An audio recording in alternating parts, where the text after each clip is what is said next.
Hello and welcome to the most informative, interactive, and educative show called The Grand Debate. I'm your host and moderator, Kazia. I'd like to thank the TIZ Executive Director, the board members, the press, and the participating universities and colleges that have chosen to take part in the Grand Debate. And of course, all the guests that we have in the audiences who are here to support their respective schools. This season will be touching on issues such as political party manifestos, law enforcement agencies, and the 2021 general election. Kindly note that the Grand Debate is sponsored by TIZ, and we do not support or oppose any political party or candidate. Theirs is to ensure a fight against corruption on all levels, especially the governance system. For the next couple of episodes, working with Live Access Zambia, we'll be able to bring you intriguing topics and debate on prominent issues affecting and surrounding corruption, analyzed by our abled judges.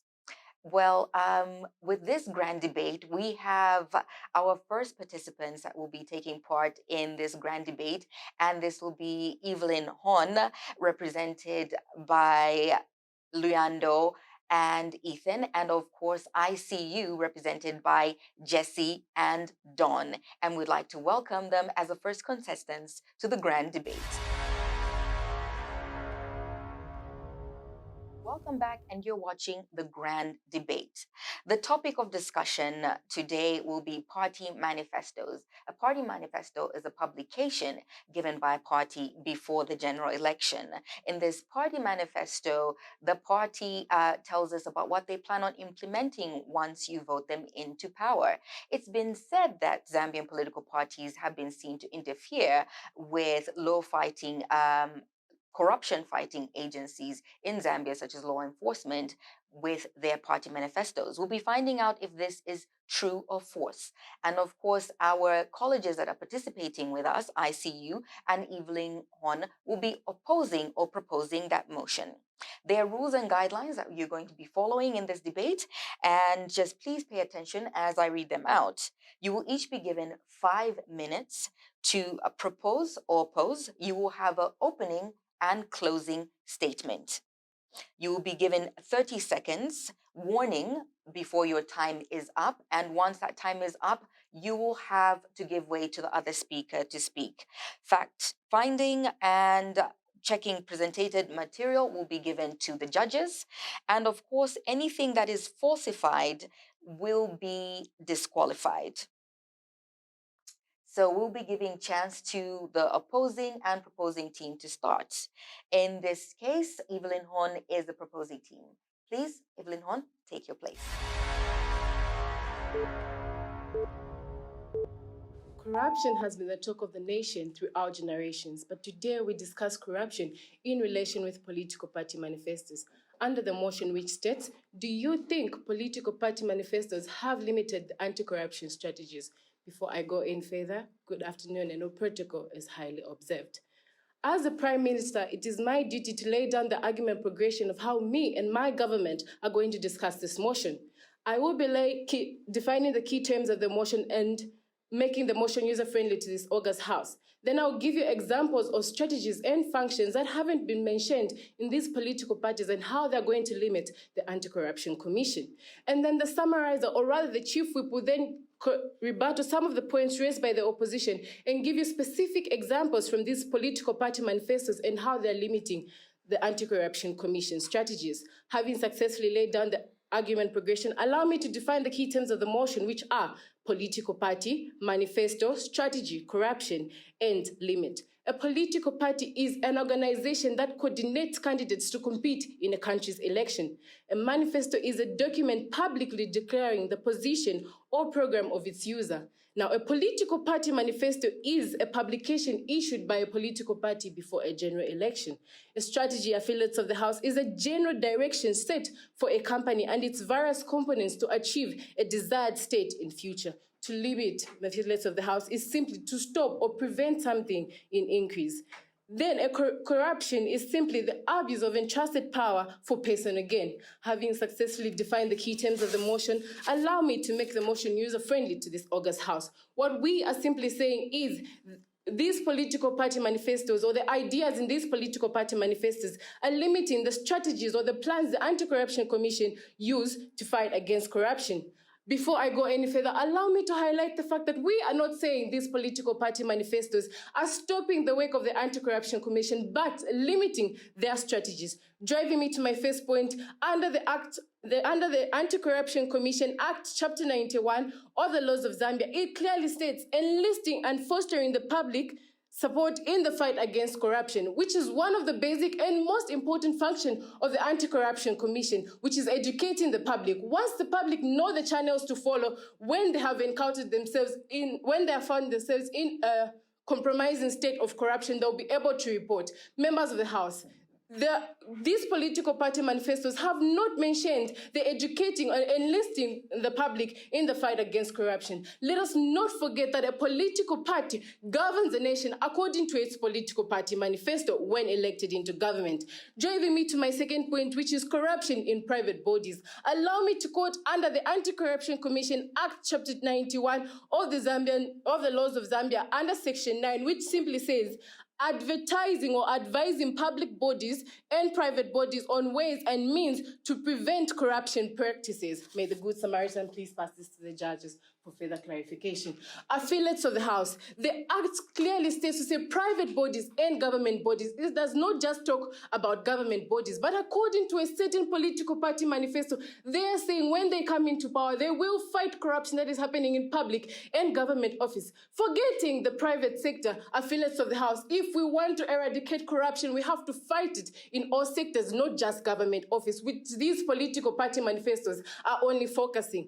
Driving me to my third and final point, affiliates of the House, is recovery of properties that are obtained through corruption. Members of the House, you will agree with me to say there are 16 political parties that are running for government, which means there are 16 outcomes of this election. But imagine a political party that has not mentioned the recovery of properties obtained through corruption isn't mentioned. Does that political party plan on implementing that when they come? Hence, limiting the Anti-Corruption Commission to only focusing on the things that they have mentioned in their political party manifesto. Let us not forget that the Anti-Corruption Commission is the wing of the government, hence obliged to do the things that have been stated in their political party manifestos. Affiliates of the House, like I said earlier, we are not saying that these political party manifestos are stopping the work of the Anti-Corruption Commission, but limiting them to only things that have been stated in their party manifestos. Allow me to also highlight the fact that political parties govern a nation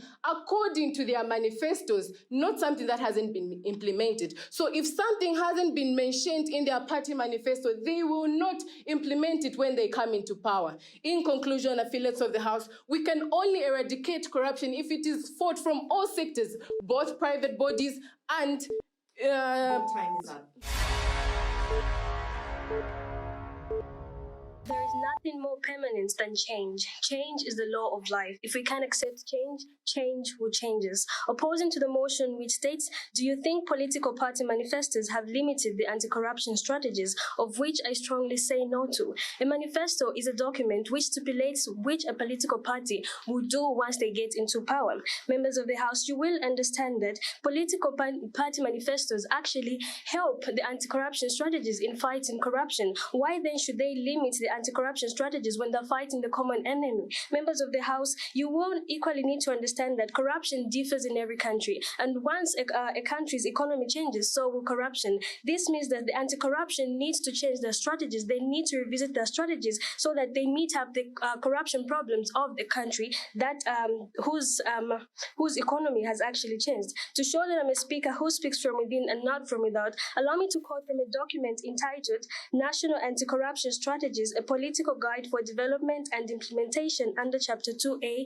and it states, although a preliminary diagnosis of a country's corruption problem is a critical input into a strategy, few strategies devote sufficient attention to this essential first step.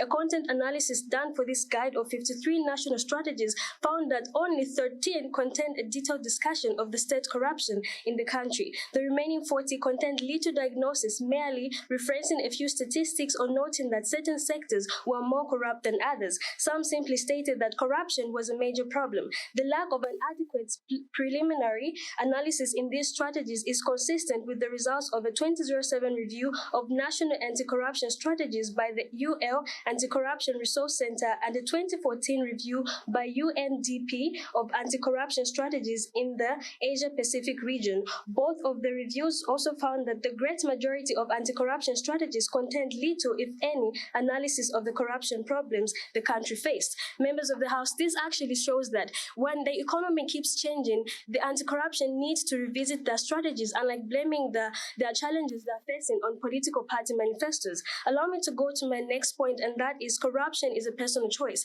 meaning when a government is voted into power, it cannot put chips in people's bodies so that they become robots and stop engaging themselves in corruption. But it tries by all means to actually engage anti-corruption agencies into the fight of corruption. To show that I'm a speaker who speaks from within and not from without, allow me to quote from a document entitled Corruption in Zambia, Is It Inevitable? Can We Stop It? By Peter J. Henroth, published in 2007.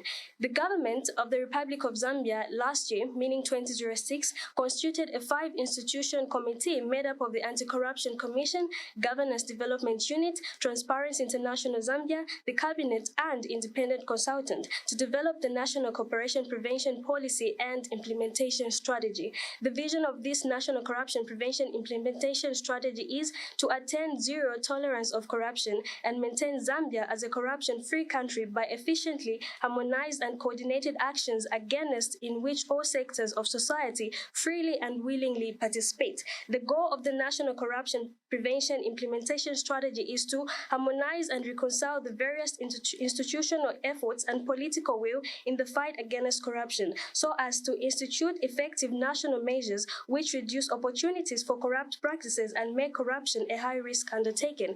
Members of the House, this document has clearly shown us to say that corruption is fought by both governments and the Anti-Corruption Commission.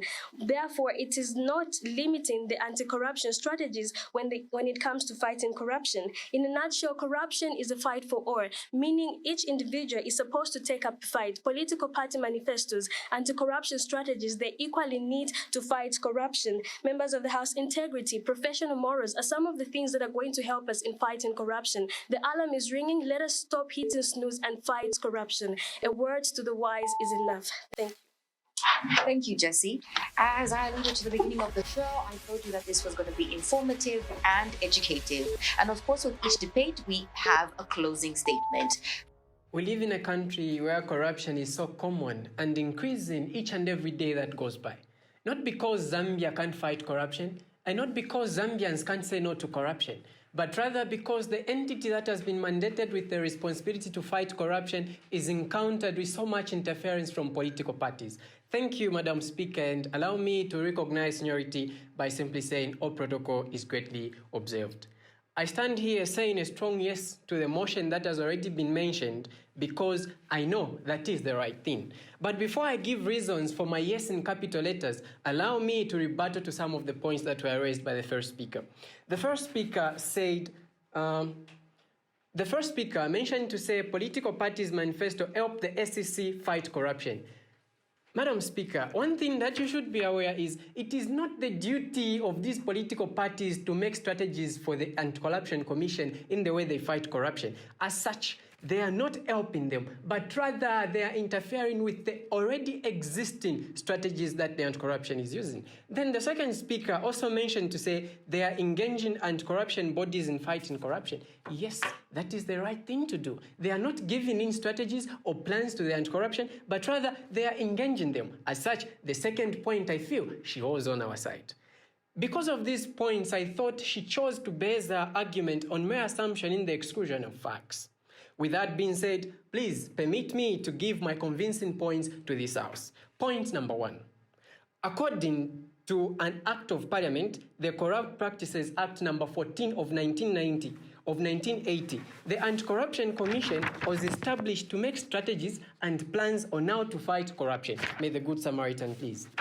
And according to the Anti-Corruption Commission Act, Chapter 91 of the Laws of Zambia, subsection 5, it states as I quote, "The Commission shall not, in the performance of its duties, be subjected to the direction or control of any person or authority." May the Good Samaritan pass this, please. With this being mentioned, it is the whole duty of the Anti-Corruption Commission to make plans and strategies on how to fight corruption. But you agree with me that these political party manifestos come in with ideas and plans on how to fight corruption. Because of that, they are limiting the strategies that have already been in existence, which the Anti-Corruption Commission uses to fight corruption. Point number 2.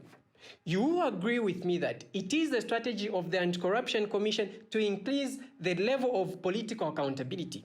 With that being said, it is so important that political parties be held to high standards of accountability. And for that to be possible, it can only be possible if political parties are giving us source of their monies during campaigns and where they intend to get these monies when implementing their plans. But it is so sad to note that none of the political parties in Zambia has given us the source of their funding during elections and where they are going to get these monies to fight corruption. To show that I'm not a speaker who speaks from without but from within, allow me quote from a National Anti-Corruption Strategy Act Plan for 2016 to 2019 from Namibia. They said, Chapter 4 of the Electoral Act 2014 makes provision for a comprehensive regulation of political party financing and accountability by political parties. This includes a provision for the annual declaration by political parties of their assets and liabilities to the Electoral Commission of Namibia, which should also include the source of funds. May the Good Samaritan please. With that being said, they need to provide this information so that the Anti-Corruption Commission can account for their funds and resources. With that, the anti-corruption works so perfectly, but none of the political parties is doing that.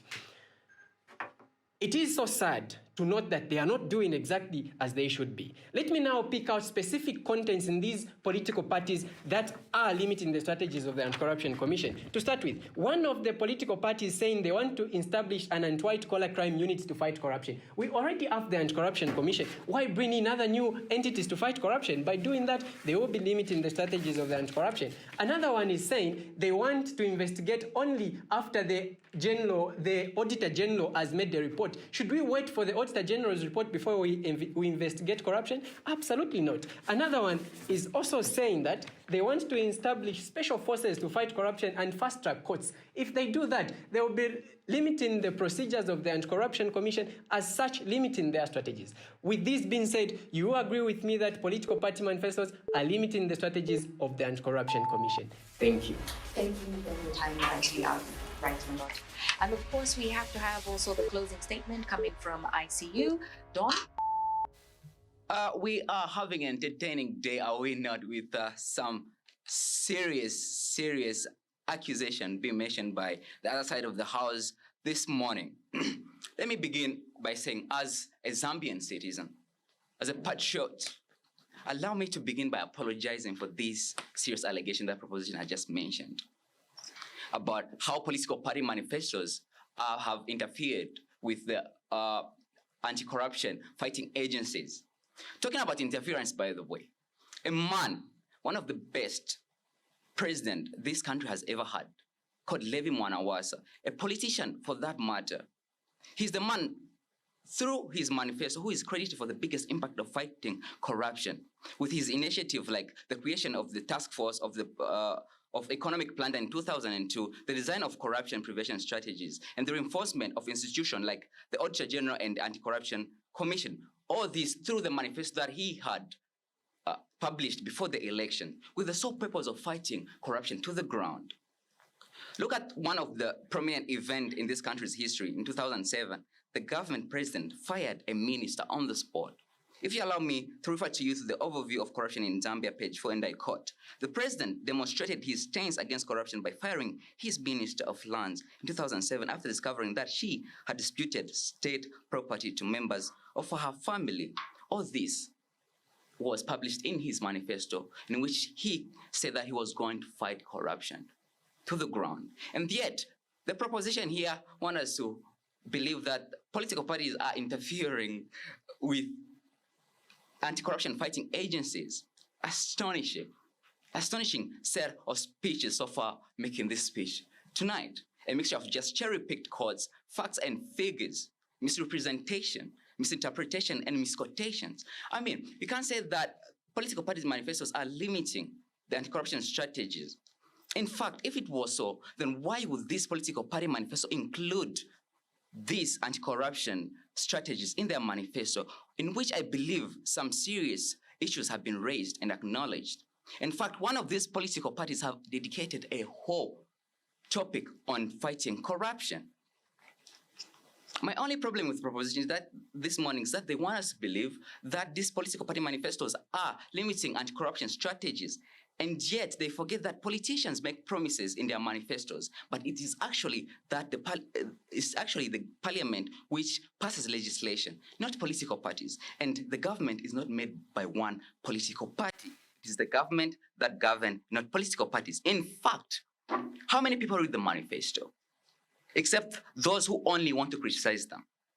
And then, why would political party print out statement, step-by-step statement as you want them to be, only to be read by people who want to criticize them and use it in the campaigns?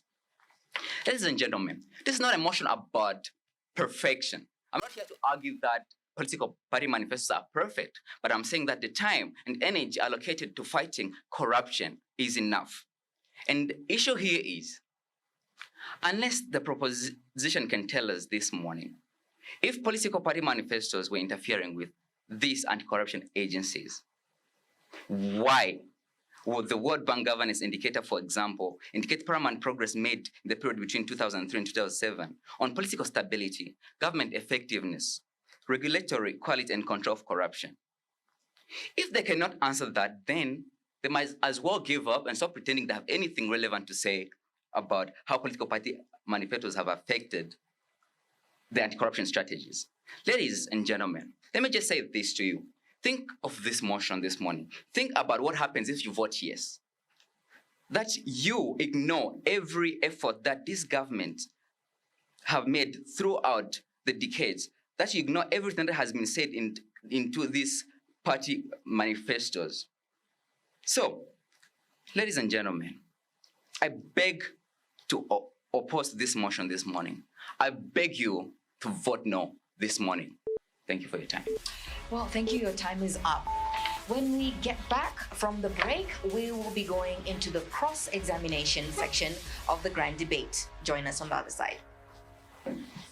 Day just keeps on getting more and more interesting. And this is the part that I really enjoy, because this next segment is actually just a battle of wits.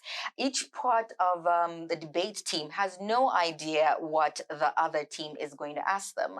The opposing and proposing have prepared two questions each, which they get to throw to the other team, and they have to answer this question within 1 minute. And the other team throws back the other questions to the proposing team, and they have to answer back. There are some rules and guidelines that we're going to be giving you. You will be given a 30-second warning as well. And if you have finished your 30 seconds and your teammate still has something to add, they are allowed to add something within that minute. As usual, this is an equal opportunity floor, so no interruption will be allowed. Please bear in mind that your question should be short enough so that it can be answered in 1 minute. Well, I give you a chance now, the proposing team, to ask your first cross-examination question to ICU team. Before I ask my question, just allow me to remind them to say, it is the duty of the anti-corruption to make strategies and plans. And a party manifesto is the exact plans of a political party. So the question is this: what happens to the already existing strategies of the Anti-Corruption Commission if a political party comes in with strategies and plans that are conflicting with the anti-corruption strategies? I want to remind the proposition that the political parties does not rule, the government rule. And even if they make a promise in the manifesto and they realize that that promise is not in the best interest of the country, they won't proceed. Therefore, not only the political party is going to rule, the parliament is going to vote whether they should go on with the promises they made in the manifesto. Thank you. Okay, just to finish off, political parties, when they are into government, as well as anti-corruption agencies, they actually meet and see what best interests the people when making these strategies. I just want to find out, would you call it limiting when a government do not consent to certain policies or strategies that would put the state's secrets at risk if anti-corruption wanted to dig deeper, of which it may cause the whole country to be at risk? Yes, my answer to that question is yes, we would call it limiting. Do you know why? The anti-corruption strategies doesn't only work alone, but rather it works in the engagement of other bodies that help them strategize for these plans and strategies. With that, if the government comes in with other plans and strategies, they are simply limiting the already existing strategies of the Anti-Corruption Commission. Thank you. Earlier on, the opposing team mentioned that there was a task force that was introduced in 2003 to 2007 by a political party or by the late Leve Mwanawasa, his soul rest in peace. Now, my question is, what happened to the task force after a different political party entered government? Like I said, change is constant. It's something that is permanent. So the economy constantly keeps changing. That is why I mentioned in my earlier points to say the anti-corruption needs to revisit their strategies, because as the economy changes, so as the corruption problems in the country. Just like corruption is different in every country. You mentioned that what political parties publish in manifestos is what they're going to do once they're in power. Let me ask you a question. Is it a crime to break some party manifesto promises if the actual pressure of the country is too much so that the government in place meets the people's demand? My answer to that question is a yes again. It is a crime because they are lying to the community on the things that they won't do if elected into power. They need to stand to those things. So if they change, it means they're lying to the community. And already, we don't think there are strategies and plans made by the Anti-Corruption Commission that are bad for the country such that political parties will require them to change, because they are not only made by the Anti-Corruption Commission alone.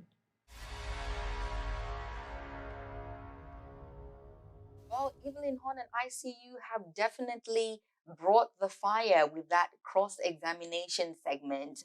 Jesse and Don, thank you. And Leandro and Ethan, thank you again.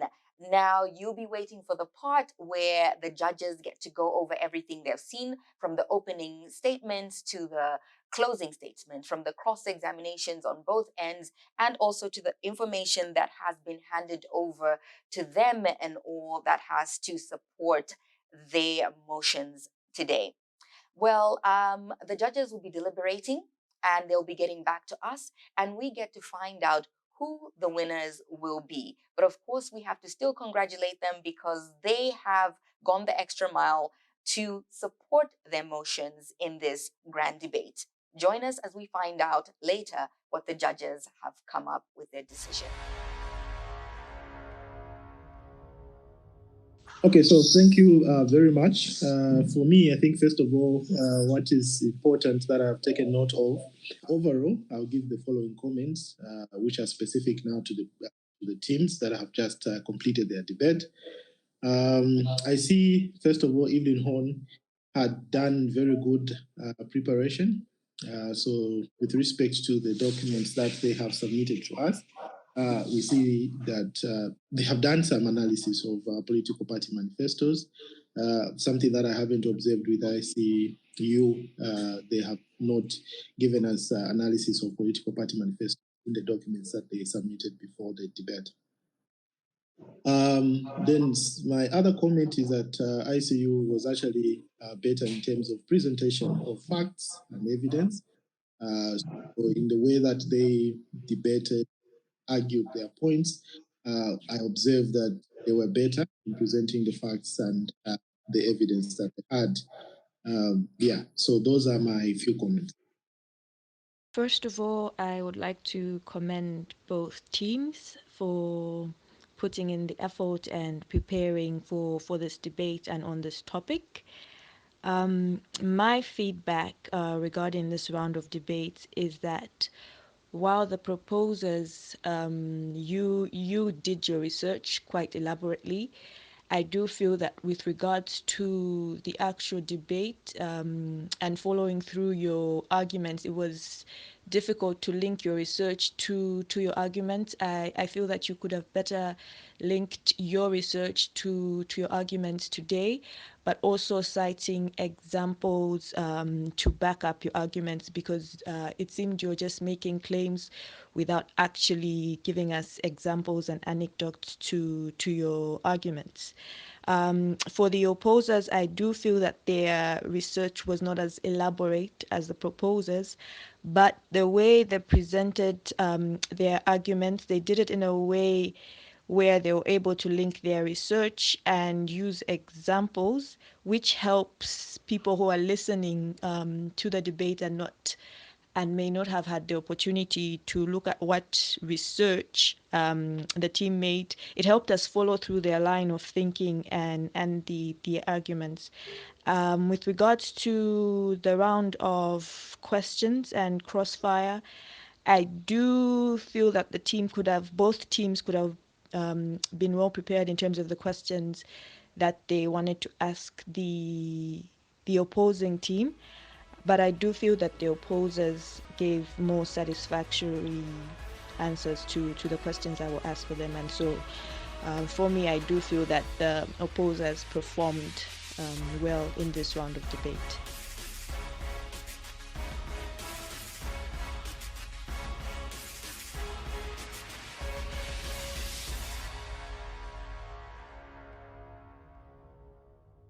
Welcome back to the grand debate. And of course, this is an exciting time where we get to find out who our winners are going to be from the participating colleges of Evelyn Horn and ICU. And from TIZ, I've got Mr. Chimuka Chivinga here to join me and let me know how the judges deliberated. I'm sure it was not an easy task. Thank you so much, Kazia. My task this afternoon is very simple. It's just to bring the good news from the judges. So I'll give some comments that have been brought forward by the judges, and from there we'll declare who the winner is for this particular round of debate. So to start with, the two teams prepared adequately. They were able to support their facts with evidence from different sources. But ICU was better in terms of the presentation of the facts and evidence. There's also a compliment that both teams were dressed very, very well. ICU answered the questions well in the last round, and ICU therefore this afternoon seems to be taking the day. So ICU is the winner this afternoon for this first round of the grand debate, which is supported by the Transparency International Zambia. Well, you heard it right here. But of course, before we actually hand the trophy over to ICU, we would like to give a chance to Evelyn on to give a vote of thanks. We thank you so much to the organizers, TIZ, for inviting us to attend such an educative event. We are so happy to be here, and congrats to ICU for carrying the day. Thank you. And to ICU, the first champions of the grand debate, please. All right, so at this particular point in time, I'll hand over this trophy to ICU. You can open it at your own time. I'm sure you know how to open these trophies. There must be something good. I'm just joking. You're welcome. Yeah. Thanks. So, on behalf of the Information and Communication University, we would like to thank the Transparency International Zambia for giving us this opportunity to be part of the grand debate. We'd also like to thank the participants for being there, as well as the organizers and the people that are watching. Thank you very much. Congratulations to our winners, ICU, for taking that trophy and supporting their motion. Remember, the grand debate is brought to you by Transparency International Zambia with live access Zambia. Remember that Transparency International Zambia, we do not support or oppose any political party, but we're here to ensure that we fight corruption on all levels, especially governance systems. In that case, you'll be joining us for a lot more intriguing topics in the next debate, and you stay tuned to find out who the next participants will be. It could be your college or university that could be here taking the trophy next. I'm your host, Kazia. Join us next time.